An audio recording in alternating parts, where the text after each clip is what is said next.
দে লোক যেরকম সত্যত্ব বার্তা বিভূষণ অমর প্রতিচ্ছারণং প্রবুদ্ধং লোকজীবনং প্রণয় প্রমত্ত জাগদীপন্নং বন্দে জীবন অজীবনং সৎপুরুষং। আপনাদের প্রত্যেকের সার্বিক মঙ্গল কামনা করে এই ছোট ভিডিওটি আপনাদের কাছে উপস্থাপনা করছি।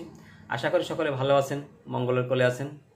আর আমার এই ভিডিওটি যেখান থেকে দেখছেন প্রত্যেকের প্রতি রইল আমার অন্তরের প্রাণঢালা ভালোবাসা।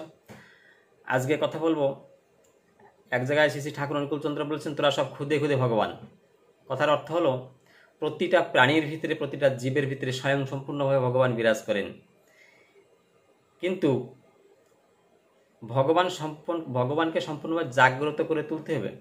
ভগবানকে সম্পূর্ণভাবে জাগ্রত করে তুলতে পারলেই সেটা হচ্ছে সাধনা। সেই সাধনা দরকার এবং সেই সাধনা দিয়ে তাকে জাগ্রত করে তোলা দরকার। সাধনা এমন কঠিন কথা কিছু নয়। নিজের কর্ম, নিজের চলা বলা, প্রত্যেকটা জিনিস আমাদের পরিবর্তন করতে হবে। সতে সবসময় যেন অবস্থান হতে হবে, সতে থাকতে হবে, সৎকর্মতে লিপ্ত থাকতে হবে, মানুষের মঙ্গল করতে হবে, সমাজের মঙ্গল করতে হবে। আচার্যদেব একদিন বলছেন যে অজ্ঞানের কথা হলো, মন্দিরে ভগবান আছে, ওই ঠাকুর ঘরে ভগবান আছে, ওই গাছতলায় ভগবান আছে, এটা হচ্ছে অজ্ঞানের কথা। আর জ্ঞানের কথা কি?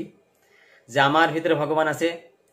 উদাহরণ, যেমন আমি একটা বিপদে পড়লে ততক্ষণ ওই মন্দির 100 কিলোমিটার দূরে আছে, সেইখান থেকে ভগবান ছুটে আসবে আমার রক্ষা করার জন্য?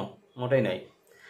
আমার ভিতরে যে ভগবান আছে, জাগ্রত করে তুলতে পারলে এবং তার সাথে যে যোগসূত্র যদি সবসময় আমার স্থাপন থাকে, তার সাথে যে ভালোবাসার টান থাকে, তার সাথে যে আমার সম্পর্ক থাকে, সেই মুহূর্তে, সেই সেকেন্ডের ভিতরে সে বিপদের থেকে তিনি রক্ষা করবেনই করবেন।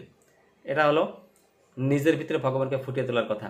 তাই প্রত্যেকের নাম ধ্যান, আপনি যে মতে, যে পথে, যেখানে যে সম্প্রদায়ে থাকুন না কেন, প্রত্যেকটা সম্প্রদায় সাধনা বিস্তার করার জন্য এবং গুরু যে কথা বলে দিয়েছে সেটা পুঙ্খানুপুঙ্খানুভাবে পালন করা।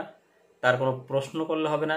আনকন্ডিশনাল স্যারেন্ডার থাকবে গুরুর কাছে, অন্য কিছু চাওয়ার নাই, একমাত্র গুরুকেই চাওয়া এবং তার কাজ বিনা দ্বিধায় করে যেতে হবে।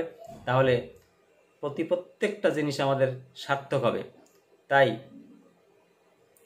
সাধনা একদম অল্প কথা, খালি মনটাকে তৈরি করা ততটা সময় দরকার। মনটা তৈরি করে ফেলুন, দেখবেন সাধনা বড় কিছু না, একেবারে সহজ জিনিস। যেরকম লালা বাবু জগৎ শেঠের উপাখ্যান আমরা তো শুনেছি, আর একটা ভিডিও কোন সময় আমি তুলে ধরবো সেসব কথা। আপনারা সবাই ভালো থাকুন। জয় গুরু।